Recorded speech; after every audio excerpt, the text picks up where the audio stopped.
बिस्मिल्लाहिर्रहमानिर्रहीम।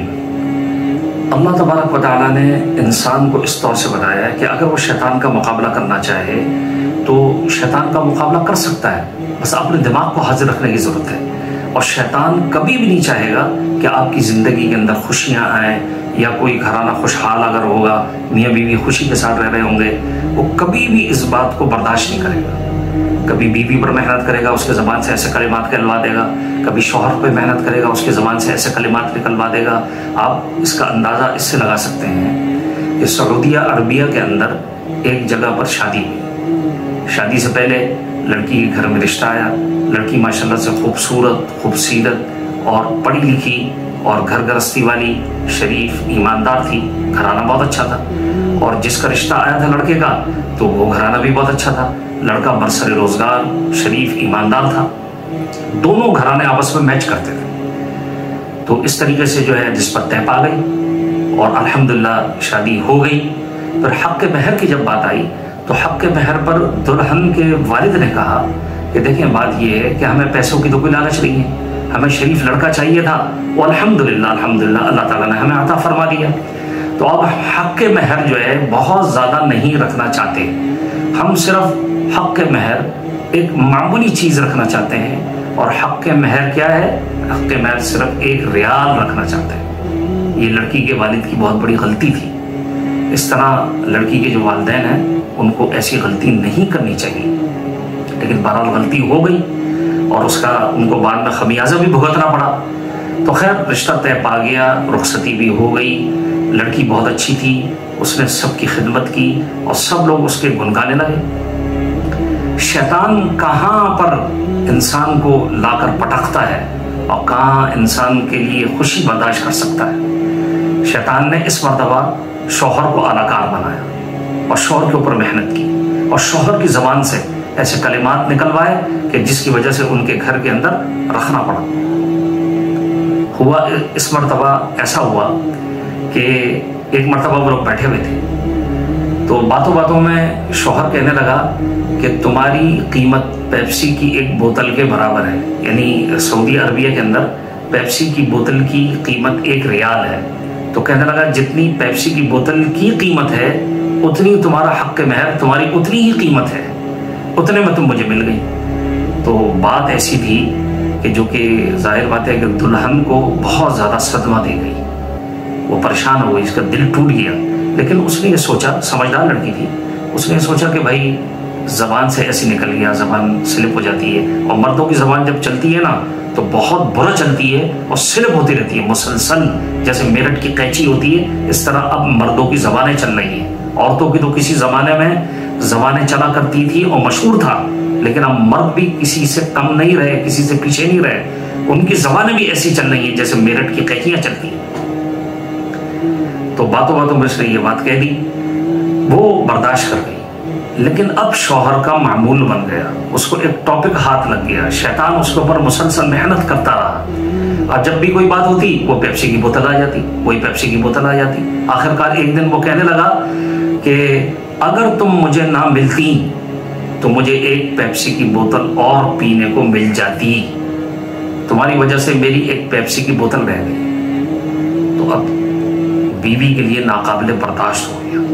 बहुत जब्त किया था उसने, बहुत सब्र किया, लेकिन जब नाकाबिले बर्दाश्त हो गया, पानी सर से ऊंचा हो गया, तो आखिरकार एक दिन उसने अपने शौहर से कहा कि मुझे बहुत दिन हो गए मैके गए हुए, आप मुझे ज़रा मैके वालों से मिला के तो आएँ। उसने कहा बहुत अच्छी बात है, चलो। तो वो अपनी बीवी को मैके लेकर गया। वहाँ पर जाकर लड़की ने अपनी वालिदा को सारी बात बताई और उसका शौहर दूसरे रूम में बैठा हुआ था, उसका इंतज़ार कर रहा था। और लड़की फूट फूट कर रोने लगी और अपनी वालिदा को सारी बात बताई। तो लड़की की वालिदा ने कहा कि तुम सब्र करो, तुम्हारे अब्बा आने वाले हैं, तो उनको ये बात सारी की सारी हम बताएंगे। तो लड़की ने कहा कि देखें, बात ये है कि हमारा घर इस तरीके से बर्बाद होगा, जाहिर बात है कि अब्बा नाराज़ होंगे, फिर मुझे घर में बिठा लेंगे तो मेरा घर बर्बाद हो जाएगा, मेरा घर बर्बाद नहीं होना चाहिए। लड़की की वालिदा ने कहा कि देखें, ये बात तो बहुत बड़ी बात है, इस तरह हमेशा ताने कौन बर्दाश्त करेगा, बाद में भी तुम बर्दाश्त नहीं कर सकोगी, लिहाजा इसका अब अभी इसी वक्त सद्देबाब ज़रूरी है। तो तुम्हारे अब्बा ने यह सारा केस बिगाड़ा है, उन्होंने इतना कम महर मुकर्रर किया और उसकी वजह से तुम्हें ताने सुनने को पड़े।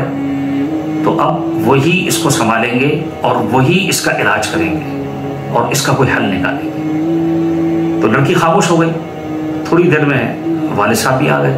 वालिद साहब को सारी की सारी बात बताई गई। तो वालिद साहब बराबर में बैठे हुए, वो जो दामाद बराबर वाले रूम में बैठा हुआ था उसके पास तशरीफ़ ले गए और जाकर कहने लगे, बेटा बहुत दिन हो गए हमारे और आपके घर वाले गेट टुगेदर उन्होंने नहीं किया और बैठकर कभी खाना नहीं खाया, काफ़ी दिन हो गए। तो अभी एक काम करते हैं कि आप लोग की दावत करते हैं। तो फला दिन आप लोगों की दावत है, आप लोग आ जाए, सबको लेकर आइएगा, सारे बुजुर्गों को लेकर आइएगा।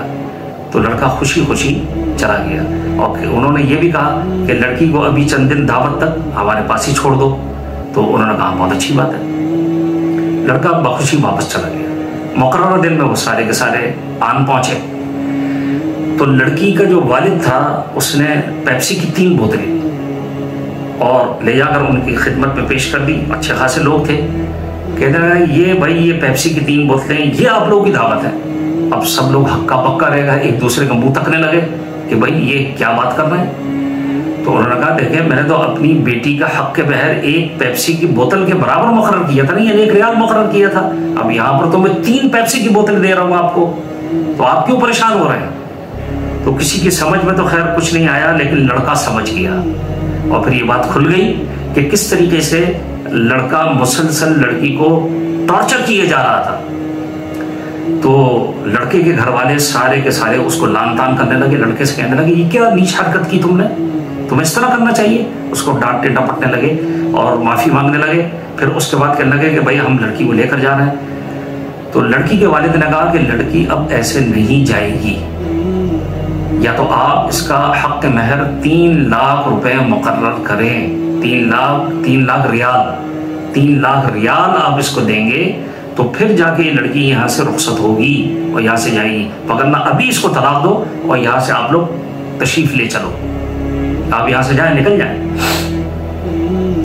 अब सब परेशान हो गए। फिर उन्होंने कहा कि ठीक है हम इंतजाम करते हैं। वो सारे वापस गए। 3 लाख रियाल उन्होंने उसका इंतजाम किया। उसके बाद जो है फिर वापस आए और लड़की को इज्जत के साथ अपने साथ रुखसत करके लेके गए। तो लड़का बिल्कुल अलिफ की तरह सीधा हो गया।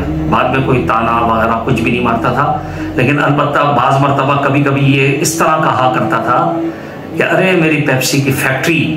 पहले तो उसको बोलता था पेप्सी की बोतल, लेकिन अब 3 लाख रियाल मुकर्रर किए जाने के बाद वो ये कहता था, अरे मेरी पेप्सी की फैक्ट्री तुम कहाँ पर हो।